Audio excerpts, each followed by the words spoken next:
Intanto, signori, sta per iniziare lo spettacolo, fra un po' ci divertiamo di brutto. Buonasera, mi scusi, fra un po' inizia lo spettacolo, lei è pronta psicologicamente? Ma io gioisco in questo momento. Qual è la sua belva? Io non ho belve, per quello gioisco, perché sono qui per caso. Ma mi scusi. Ne ho ma non qui presenti, ecco. L'ho lasciate a casa, ma devo dire che sono felice di vedere quel che vedo, non sapevo, giuro. Quindi è una bellissima sorpresa, grazie alla Sardegna. Bene, sono contento, la saluto intanto. 2 alla volta lei. 2 alla volta, sì. Ascolti, ma siccome qui insomma simpatia, bellezza, cioè i suoi per che cosa competeranno? Non lo so, forse per la simpatia penso, perché per la bellezza... Sono belli, tutti i cani sono belli. Belli, sì. Tutti i cani sono belli. Per la simpatia, soprattutto lei. Ascolti, il suo rapporto con gli animali? Ottimo, perché ne ho non solo i cani, ho gatti e altri animali in casa, per cui con gli animali va bene, va benissimo. Non solo io poi, mio marito soprattutto. Bene, che è bellissimo, gli animali sono una cosa meravigliosa, io ho 2 gatti in questo momento a casa, c'è la mia dolce metà che mi dice altri 4-5, il problema è che sarebbe dura, Sì, perché noi poi non risiediamo qua, siamo a Milano, per cui abbiamo sempre i trasferimenti. Come fate con i trasferimenti per gli animali? Sulla Sardinia Ferri che ci riaccettano in cabina. Quindi andate in vacanza, vi portate gli animali in giro con voi in vacanza, sempre. Perché è giusto che stiano con voi? Sempre, sì. Com'è che si chiama signora? Attilia. Attilia, che bel nome. Allora, lei si chiama? Si chiama Carolina. Ciao Carolina. E poi? Laconia, perché l'abbiamo trovata a Laconia, qua a Canigione, una frazione di Canigione. Quindi abbiamo 2 animali, uno dei quali è sardo. Tutte e 2. Ah, tutte e 2? Tutte e 2, questa è di Canigione, lei è di Laconia. Bene signora, la saluto, arrivederci. Arrivederci, qua c'è il numero 11. Oh, ma guarda che stiamo per iniziare, qui c'è un'emozione che si taglia proprio a fette, guarda. Com'è che si chiama? Black. Ciao Black, sì Black, insomma, però mica è tanto Black, È grigio. Come mai l'hai chiamata Black? Perché mi ricorda il mio vecchio cane scomparso. E quindi hai voluto, come dire, chiamarlo come il tuo vecchio cane scomparso? Sì. Scomparso? Come mai è scomparso? Si è ammalato di una cestite cronica, l'ho curato, operato, ma non c'è stato più niente da fare, è morto in casa. Poverino. Allora, Black è una morsica, no? No, anzi è timido. Riconosci insomma che io sono un amante. Allora io farei un'intervista a Black, gli chiederei Black, ho detto Black l'intervista, non a me, vai su, ecco. Black, raccontami qualcosa della tua vita, ti tratta bene la tua padrona? Sì, è tanto, diglielo. Ti compri i giochi ogni volta e me li distruggi, bravo. Allora salutiamo Black. Ecco, allora siamo passati da un grigio che si chiama Black, lei come si chiama? Joan. Ecco, piccolina, questa la tieni proprio in soggiorno a casa, mi sa, vero? No, non è mio, è di questo ragazzo qui. Lo terrà a casa, dici? Sì. In soggiorno magari? No, non credo, in un giardino. Che è lui?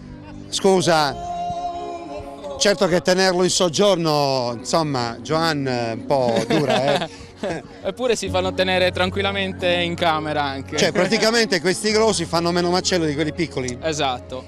Sì, sono poi una razza, essendo terrano, sono molto tranquilli, quindi facili da domesticare. Allora, che ne pensi di questa giornata dedicata ai nostri animali? Finalmente Olbia si sta svegliando alla cinofilia che manca da una vita. Ormai si sta formando anche un gruppo cinofilo, quindi speriamo che al più presto riusciamo a fare altre gare e riunire così diverse razze e anche la gente che è appassionata ai cani. E poi queste manifestazioni servono anche e soprattutto per sottolineare alcune problematiche poi degli animali stessi. Sì, esatto. L'abbandono. Che è la cosa che purtroppo sta danneggiando la bellezza di questi animali. Abbandonarli da cuccioli oppure come il Terranova, essendo un cane che da piccolo è fantastico, quando cresce pesare 70-80 kg, mantenerlo in casa oppure in un piccolo giardino preferiscono abbandonarli che tenerli ed è un peccato. Noi ti ringraziamo, tu ti chiami? Massimiliano. E invece questa piccolina? Lei è questa un cane a femminuccia? caccia, sì, è Lola. Quanti animali hai in casa? Esattamente, ho 4 cani. 4 cani? Sì. Vabbè, c'ho il giardino logicamente. Quindi, però, insomma... Sì, stanno liberi nel giardino. Viva gli animali! Viva i cani! Viva i cani, ciao ciao ciao! Allora, allora, andiamo da Cosetta. Vieni con me, Cristian, andiamo da Cosetta. Lei dice non posso parlare oggi perché sono senza voce. A forza di organizzare questa manifestazione sono rimasta senza voce. Sì.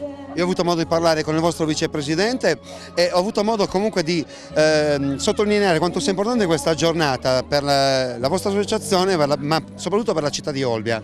E per sensibilizzare la cittadinanza all'adozione di un cane del rifugio, ma anche a sterilizzare. Ecco, parliamo di sterilizzare, perché uno dice come sterilizzare? No, attenzione, è importante qualche volta anche sterilizzare gli animali. Spieghiamo perché. Non è importante qualche volta, è sempre importante, perché la sterilizzazione è un atto d'amore, ormai il territorio è saturo, quindi bisogna assolutamente sterilizzare, perché per ogni cane che facciamo nascere uno ne muore nei canili. I canili devono essere luoghi di transito, non luoghi dove i cani devono vivere anni e anni. È veramente una cosa vergognosa. I canili non devono le istituzioni investire nelle costruzioni dei canili, ma devono investire nelle sterilizzazioni. Io ho fatto un plauso al vostro vicepresidente, lo faccio a tutti quanti voi e a tutta l'associazione naturalmente. Ti faccio una domanda, ma come nasce Cosetta quest'amore per gli animali e questa voglia di portare avanti e sottolineare le problematiche degli animali in una città come Olbia? Io sin da piccola sono sempre stata in mezzo agli animali, da toscana a maremmana. Il problema è che quando sono venuta in Sardegna io avevo 2 cagnetti che tenevo tutti infiocchettati e un giorno la mia strada fu interrotta da un cane randagio in condizioni terribili. Da lì capii tante cose, che io dovevo fare qualcosa per loro, e così. Si è parlato tanto del vostro sito e poi anche delle storie lieto fine. Abbiamo parlato del Rottweiler. Ce ne sono tante qua. Ecco, ma raccontiamo con la tua voce, raccontiamo una storia a lieto fine, a parte quella del Rottweiler che abbiamo già raccontato con il vostro vicepresidente. Ariel. Raccontala.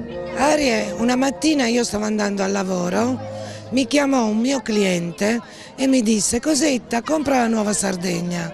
Io ho detto: per cosa c'è? Dice: guarda che in mezzo al mare, su uno scoglio, hanno abbandonato un cane. Ma gli ho detto: stai scherzando?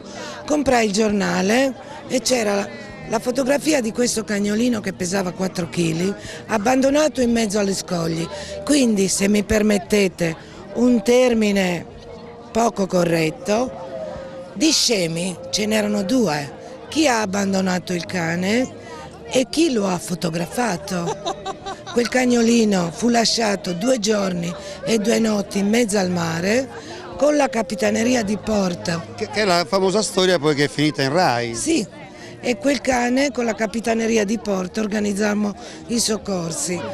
Una storia veramente al limite della follia umana. E allora quando dico io che la violenza sugli animali è il tirocinio della violenza sugli umani, non mi sbaglio, basta vedere come sta andando il mondo. Oggi esistono dei drammi incredibili e io vorrei che la gente si avvicinasse a un mondo puro come quello degli animali, perché ciò che insegnano queste creature non esiste nessun libro che possa insegnarlo. Noi siamo d'accordissimo con te, noi con la nostra televisione facciamo di tutto per far sì, insomma, primo che non si abbandonino gli animali. Chi abbandona gli animali è un delinquente. E siamo d'accordo. Secondo, che gli animali vengano trattati nel modo migliore. Se uno si prende la responsabilità di avere un animale in casa, deve intanto andare dal veterinario, intanto far sì che l'animale non prenda malattie e quindi fare le iniezioni, quelle che si fanno. Per quanto riguarda il veterinario, io vorrei questo, che le istituzioni mettessero anche delle tariffe particolari per le persone che non hanno la possibilità, perché Brava, ci giusto. sono delle persone che hanno il cagnetto, l'unico amico, perché specialmente quelli che a una certa età rimangono soli, l'unico punto di riferimento è il loro animale. Molti pensionati non ce la fanno a pagare le spese e io vorrei che le istituzioni facessero qualcosa anche per queste creature.